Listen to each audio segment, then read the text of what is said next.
अस्सलाम वालेकुम and hello everyone. आज का जो हमारा लेक्चर है वो स्टॉक वैल्यूएशन से रिलेटेड है। हम इसमें डिस्कस करेंगे स्टॉक वैल्यूएशन क्या होता है और फिर हम इसको कैसे कैलकुलेट करते हैं। जो बुक हम फॉलो कर रहे हैं वो फंडामेंटल्स ऑफ फाइनेंशियल मैनेजमेंट है बाय ब्रिघम ह्यूस्टन। और इस लेक्चर में हम तीन प्रॉब्लम कवर करेंगे, 9-1, 2, 3, और ये तीनों स्टॉक वैल्यूएशन से रिलेटेड हैं। सो स्टॉक वैल्यूएशन क्या होता है, सबसे पहले हम ये देखते हैं। It is the process of determining the intrinsic or fair market value of a company's stock. Stock ये शेयर्स की हम बात कर रहे हैं, और शेयर्स की आपने अगर फेयर मार्केट वैल्यू डिटरमिन करनी हो तो वो प्रोसेस आपका स्टॉक वैल्यूएशन कहलाता है। यहाँ पे हमने एक वर्ड यूज किया है, इंट्रिंसिक वैल्यू। सो इंट्रिंसिक वैल्यू का मतलब ये होता है कि वो वैल्यू जो कि किसी भी शेयर की ट्रू या फंडामेंटल वैल्यू होती है वो इंट्रिंसिक वैल्यू कहलाती है। और इसको हम ओवरऑल कंपनी की फाइनेंशियल हेल्थ की बिना पे डिटरमिन करते हैं, या बिजनेस का जो फाइनेंशियल मॉडल होता है या उसकी कोई फ्यूचर पोटेंशियल अर्निंग्स होती हैं उसकी बेस पे हम जो वैल्यू डिटरमिन करते हैं वो स्टॉक की फेयर वैल्यू या उस स्टॉक की आप कह लें इंट्रिंसिक वैल्यू, फंडामेंटल वैल्यू कहलाती है। इस सारे प्रोसेस को हम स्टॉक वैल्यूएशन कहते हैं। और स्टॉक वैल्यूएशन इन्वेस्टर्स के पॉइंट ऑफ व्यू से क्यों जरूरी है, ताकि उनको पता चल सके कि जिस शेयर में या जिन शेयर्स में उन्होंने इन्वेस्ट किया है उनकी वैल्यू इस वक्त क्या है, कहीं वो अंडर वैल्यूड तो नहीं है या कहीं वो ओवर वैल्यूड तो नहीं है। सो इन्वेस्टर्स पॉइंट ऑफ व्यू से भी ये बहुत इंपॉर्टेंट होता है। लेकिन अगर हम इशूइंग कंपनी या कॉरपोरेशन के पॉइंट ऑफ व्यू से देखें तो उनके पॉइंट ऑफ व्यू से भी स्टॉक वैल्यूएशन इंपॉर्टेंट होता है। जो कंपनीज हैं जब उनको कैपिटल रेज करना हो यानी पैसे चाहिए होते हैं और वो उन्होंने शेयर्स इशू करने के अगेंस्ट फाइनेंस करना है, अपना कोई प्रोजेक्ट फाइनेंस करना है, या और कोई उन्होंने अपना कोई प्लान किया हुआ है, इन्वेस्टमेंट प्लान किया हुआ है, तो उनको पैसे चाहिए होते हैं तो वो शेयर्स इशू करके पैसे लेते हैं। तो at that time capital raise करने के लिए स्टॉक वैल्यूएशन की जरूरत पड़ती है, ताकि उनको पता चल सके कि एग्जैक्टली exactly वो कितने शेयर्स इशू करके कितनी अमाउंट ऑफ कैपिटल रेज कर सकते हैं। देन फॉर स्ट्रेटेजिक प्लानिंग भी हमें स्टॉक वैल्यूएशन की जरूरत पड़ सकती है। जो कंपनीज के मेजर डिसीजंस होते हैं, स्ट्रेटेजिक डिसीजंस होते हैं, फॉर एग्जांपल कि अगर आपने कोई मर्जर्स एक्विजिशन करना है या कोई बड़ी इन्वेस्टमेंट करना है तो भी आप स्टॉक वैल्यूएशन करते हैं। फिर इन्वेस्टर्स कम्युनिकेशन, यानी कि जो आप इन्वेस्टर्स को रिपोर्ट, अपनी फाइनेंशियल रिपोर्ट प्रेजेंट करते हैं, एनुअल रिपोर्ट प्रेजेंट करते हैं शेयर होल्डर्स को। तो और इवन कि आपके जो पोटेंशियल इन्वेस्टर्स होते हैं उनको भी आप अपने शेयर्स की वैल्यू बताते हैं या उनकी मार्केट वैल्यू बताते हैं, ताकि आपको करंट अर्निंग्स जो है वो करंट इन्वेस्टमेंट रिटेन रह जाए, और जो आपकी पोटेंशियल इन्वेस्टमेंट्स है उसको भी आप अट्रैक्ट कर सकें। इसके अलावा जो स्टॉक वैल्यूएशन है वो एक परफॉर्मेंस बेंचमार्किंग है। उसमें हमें पता चलता है कि कम से कम हमारे स्टॉक की वैल्यू क्या होनी चाहिए है। हम बेंचमार्किंग यूज करते हैं डिफरेंट डिसीजंस में। सो स्टॉक को वैल्यू करने के लिए डिफरेंट मेथड्स होते हैं, जिसमें सबसे पहले हमारे पास मेथड या मॉडल है कांस्टेंट ग्रोथ मॉडल। जैसे नाम से ही जाहिर है, कांस्टेंट यानी कि ये वो मॉडल है जब ग्रोथ, जो डिविडेंड्स में ग्रोथ हो रही होती है वो क्या होती है, कांस्टेंट होती है, चेंज नहीं होती है। So it is the model, it is the method use to value a stock by assuming that dividends will grow at a constant rate indefinitely। Constant rate यानी कि जब एक रेट डिटरमिन हो गया है, यानी कि आप कहें कि डिविडेंड ग्रो होगा फॉर एग्जांपल 5% के रेट से, तो फिर वो हमेशा 5% के रेट से ही ग्रो होता रहेगा एवरी ईयर। सो इस वजह से हम इसको कांस्टेंट रेट इनडेफिनेटली कह रहे हैं। और इसको कैलकुलेट करने का ये फॉर्मूला है पी नॉट, यानी कि प्राइस टुडे नॉट रिप्रेजेंट करता है राइट नाउ, टुडे वैल्यू आप कैसे कैलकुलेट करते हैं, D1, जिसमें डिविडेंड एक्सपेक्टेड नेक्स्ट ईयर होता है और इसको हम डिवाइड कर देते हैं आर। आर जो हमारा है वो required rate of return minus G growth rate, जो कि कांस्टेंट होगा, ये आपने याद रखना है। सो इसको जब हम अभी एक्सेल शीट पे सॉल्व करेंगे तो ये ज्यादा आपको क्लियर हो जाएगा। और हम या कौन सी कंपनीज हैं जो कांस्टेंट ग्रोथ रेट यूज करती हैं, कांस्टेंट ग्रोथ मॉडल यूज करती हैं? सबसे पहली बात तो ये कि they have a stable dividend policy with predictable growth. Stable dividend policy का मतलब है कि जो डिविडेंड वो दे रही हैं हर साल उसी रेट से देते जाएंगे, यानी कि हर साल अगर जैसे डिविडेंड में ग्रोथ है 5%, तो हर साल डिविडेंड ग्रो हो जाएगा 5%, यानी 5% के हिसाब से डिविडेंड इंक्रीज हो जाएगा। सो वो ग्रोथ आपकी जो डिविडेंड की है वो प्रिडिक्टेबल होती है। मिच्योर कंपनीज होती है, मिच्योर से मुराद ये है कि पुरानी कंपनीज होती हैं और उनकी जो अर्निंग्स होती है वो कांस्टेंट होती है, आप कह लें कि स्टेडी होती है। स्टेडी का मतलब ये है कि एक एक कांस्टेंट पैटर्न से हो रही होती है, फ्लक्चुएशन नहीं होती, बगैर फ्लक्चुएशन की होती। क्योंकि मेच्योर कंपनी होती है, पुरानी कंपनी होती हैं, 20 साल 30 साल पुरानी कंपनीज होती हैं, तो इसमें ज्यादातर आमतौर पे ये स्टेबल कंपनीज होती हैं, तो इनके लिए कांस्टेंट ग्रोथ मॉडल यूजफुल होता है। और वो तमाम कंपनीज जिनके शेयर्स पब्लिकली ट्रेड होते हैं और उन्होंने फाइनेंशियल रिपोर्टिंग करनी होती है या कोई उनका इंटरनल परफॉर्मेंस मेजरमेंट होती है, तो उसके लिए फिर कांस्टेंट ग्रोथ मॉडल यूजफुल होता है। खास बात जो आपने याद रखनी है वो ये है कि it is not suitable for young high growth unstable companies, यानी कि जिसका डिविडेंड हर साल चेंज होता हो, या जिसका ग्रोथ रेट कम और ज्यादा होता रहता हो या हाई ग्रोथ रेट हो, तो उन कंपनीज के लिए। और यंग का मतलब ये है कि अभी कंपनी बनी है, 2 साल 3 साल 4 साल है, मेच्योर नहीं हुई है कंपनी, तो ऐसी कंपनीज के लिए हम कौन सा मॉडल यूज करते हैं? कांस्टेंट ग्रोथ मॉडल यूज करते हैं। सो ये हमारे पास एक्सेल शीट है और इसमें हम देखेंगे कि ये डिफरेंट फॉर्मूलाज हैं कांस्टेंट ग्रोथ मॉडल का। जो मेरे स्टूडेंट्स हैं उनको तो मैंने ये बताया हुआ है, कम्युनिकेट किया हुआ है कि आपके एग्जाम के साथ फॉर्मूला शीट आएगी, तो फॉर्मूला आमतौर पे याद करने की या रटने की ज़रूरत नहीं होती है। आप देख लीजिएगा कि आपकी यूनिवर्सिटीज़ में क्या प्रोसीजर फॉलो हो रहा है। ये हमारे पास 4 डिफरेंट मेथड्स हैं, जिसमें सबसे पहले जो हमारा टॉपिक है वो कांस्टेंट ग्रोथ है। ये डिफरेंट फॉर्मूलाज हैं जो कि कांस्टेंट ग्रोथ मॉडल के लिए यूज होंगे। हम कह रहे हैं प्रॉब्लम 9-1, और ये हमने कांस्टेंट ग्रोथ मॉडल के लिए फॉर्मूले लिख लिए हैं। सबसे पहले हम देखते हैं कि हमारे पास प्रॉब्लम में क्या क्या हमें डेटा गिवन है और उस हिसाब से फिर हम इसको यूज करते हैं। The company just paid a dividend of $1 a share. Just paid का मतलब है right now, अभी की बात हो रही है। इसको हम रिप्रेजेंट करते हैं डी नॉट से। ये जो डी के आगे छोटा सा जीरो लगा हुआ है इसको हम डी नॉट कहते हैं। डी नॉट का मतलब है वैल्यू टुडे, राइट नाउ, अभी की हम बात कर रहे हैं। आपको जो डेटा दिया हुआ है वो डी नॉट दिया हुआ है। The dividend is expected to grow 12% a year for the next 3 years, और 12% के हिसाब से 3 साल तक डिविडेंड ग्रो करता रहेगा। And then at 5% a year thereafter, और उसके बाद वो क्या होगा, 5% के हिसाब से ग्रो करता रहेगा। अब यहाँ पे what is the expected dividend per share for each of the next 5 year? अभी हम प्राइस या स्टॉक वैल्यू नहीं कर रहे हैं, सिर्फ हम ये सीख रहे हैं या ये हम कैलकुलेट करने लगे हैं कि डिविडेंड्स हम कैसे कैलकुलेट करते हैं। यानी आपके पास डी नॉट है, डी नॉट का मतलब है वैल्यू टुडे।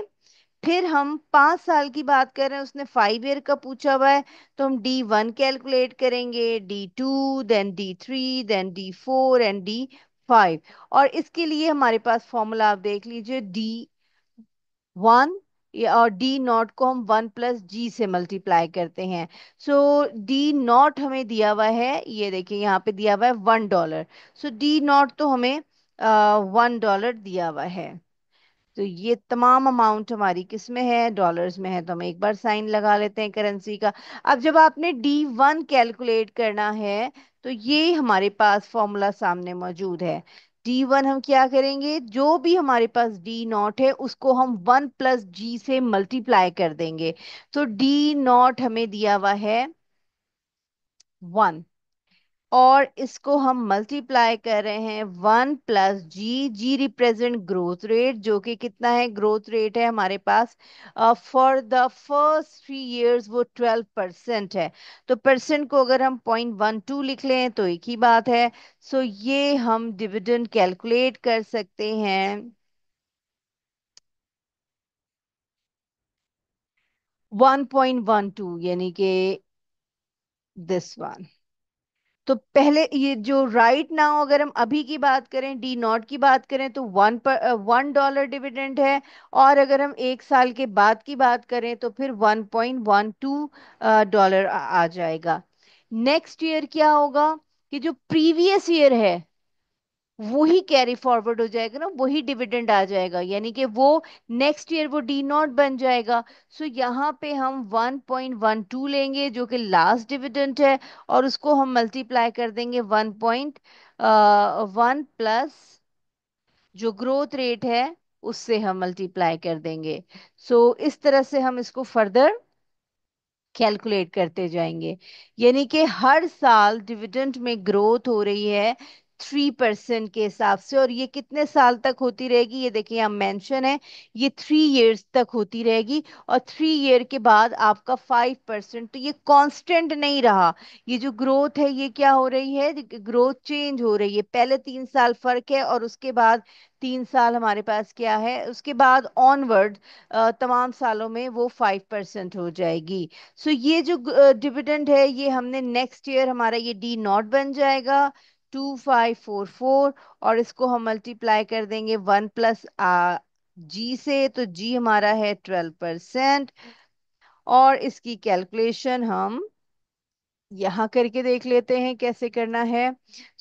ये आपका जो डिविडेंड है, ये डिविडेंड आपका हो जाएगा 3rd ईयर।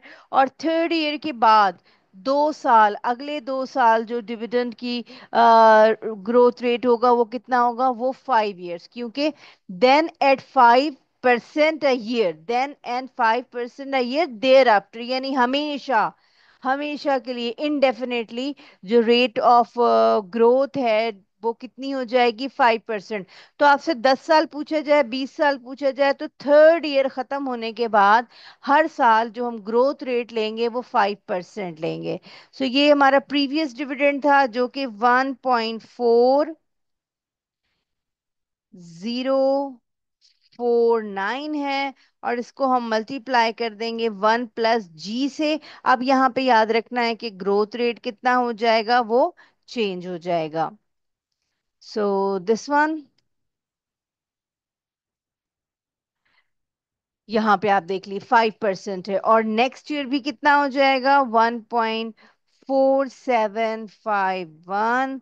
और इसको हम मल्टीप्लाई कर देंगे 1 + जी से, ग्रोथ रेट जो कि 0.05% है।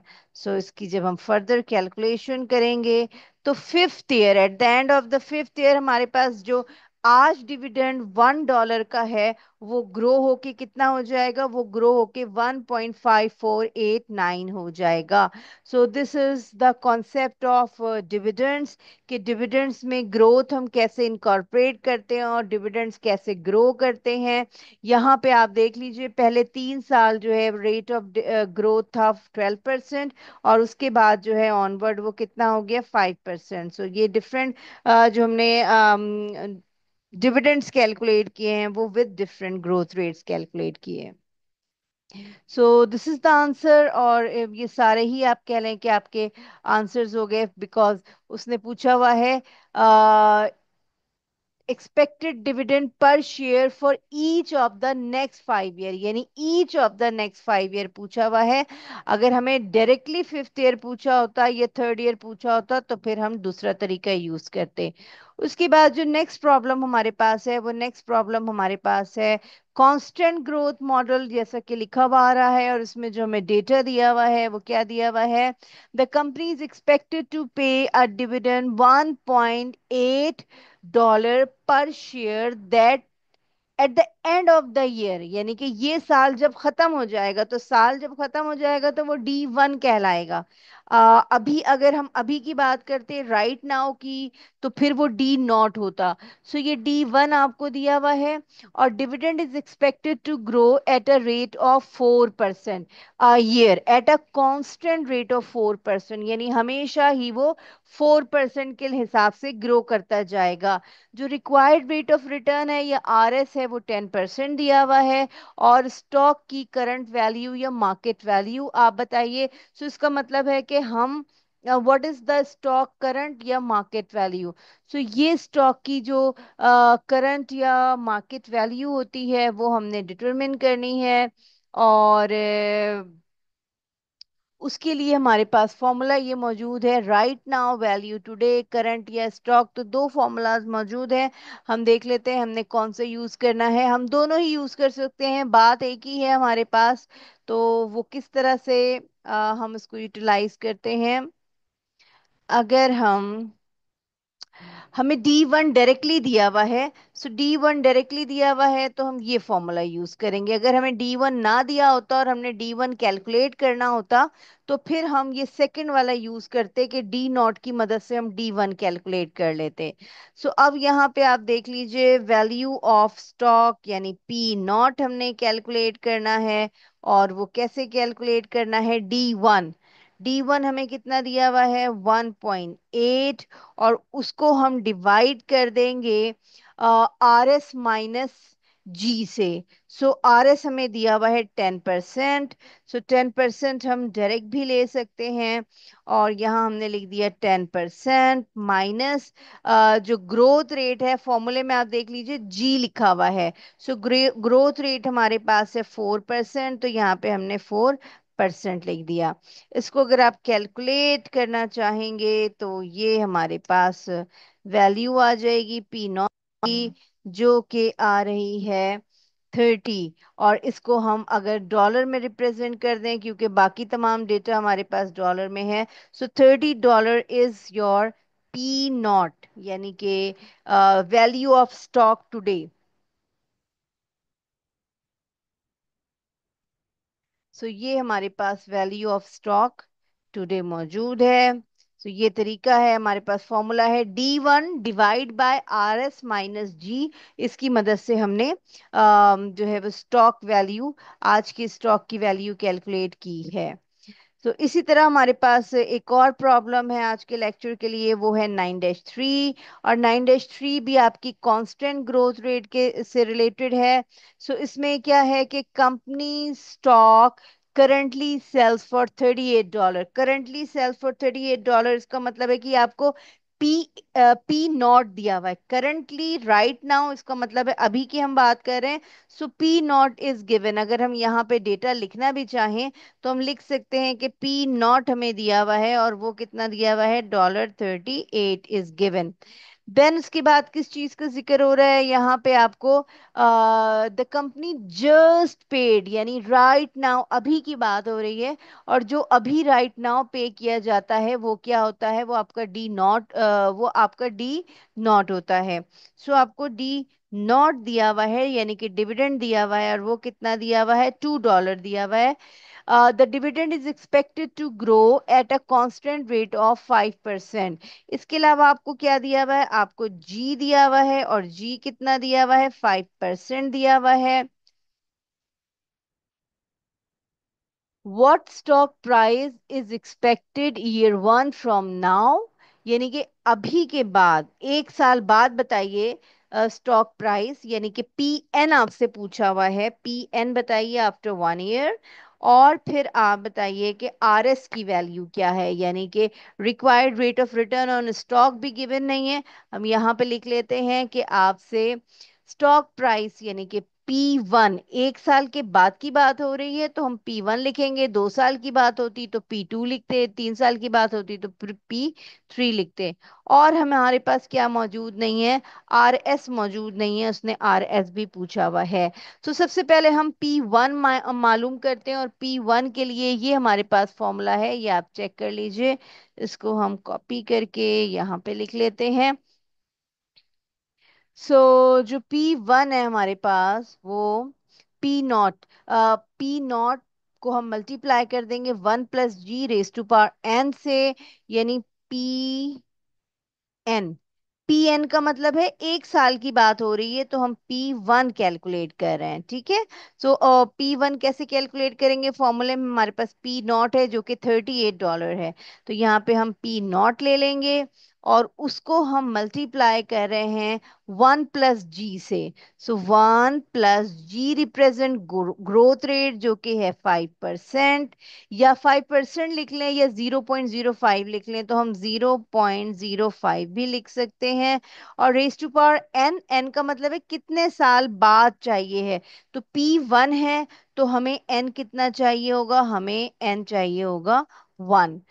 इस तरह से हम कैलकुलेट करेंगे। 2 साल बाद चाहिए हो तो हमें n चाहिए होगा n2।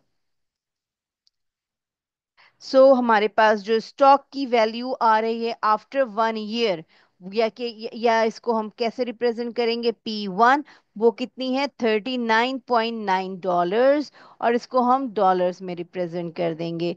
ये आपका पहला रिक्वायरमेंट थी जिसमें हमने P1 कैलकुलेट किया। उसके बाद जो RS मौजूद नहीं है, हम RS कैलकुलेट कर लेते हैं, और RS के लिए हमारे पास सिंपल फॉर्मूला मौजूद है। हम RS कैलकुलेट करते हैं। RS, इसके लिए हमें D1 चाहिए है, तो हम यहाँ वर्किंग्स में D1 कैलकुलेट कर लेते हैं। D1 बराबर है, ये फॉर्मूला मौजूद है, दिस वन। D0 को हम मल्टीप्लाई कर देंगे 1 + G से। D0 हमारे पास, ये देखें, ये दिया हुआ है 2। ये फॉर्मूला हम यूज कर रहे हैं, दिस वन। और D0 हमें दिया हुआ है 2, और ग्रोथ रेट भी हमें दिया हुआ है 5%। सो कैसे कैलकुलेट करेंगे? D0 की जगह हमने लिखा 2 multiply by 1 + G। 1 + G, growth rate हमें 5% दिया हुआ है, 0.05 से हम मल्टीप्लाई कर देंगे। इसको हम फर्दर सॉल्व करते हैं तो हमारे पास D1 आ जाएगा, और जो कि आ रहा है D1 2.1। यहाँ पे हम इसको 2.1 ले लेंगे, तो ये फॉर्मूला हमारे पास मौजूद है, D1 जो कि हमारा है 2.1। अभी हमने D1 कैलकुलेट कर लिया है। 2.1, और इसको हम डिवाइड कर देंगे P0 से। P0 हमें गिवन है, हमें कैलकुलेट नहीं करना है। P0 हमें प्रॉब्लम में ही गिवन था, दिस वन, ये हमने लिखा है P0। और G जो है वो 5% है। सो P0 यानी 38 से हम डिवाइड कर देंगे, और जो भी आंसर आएगा उसको हम प्लस कर देंगे जी से। जी ग्रोथ रेट है हमारे पास 0.05। तो इसको हम अगर फर्दर सॉल्व करें, आप कैलकुलेटर पे सॉल्व कर लीजिएगा, तो वो 1 में हो जाएगा। हमारे पास जो आंसर आ रहा है वो 10.53 आ रहा है। यानी अगर हम इसको in terms of percentage express करना चाहें, तो हम इसको ऐसे लिख सकते हैं कि 10.53%। This 10.53% is your RS। Okay.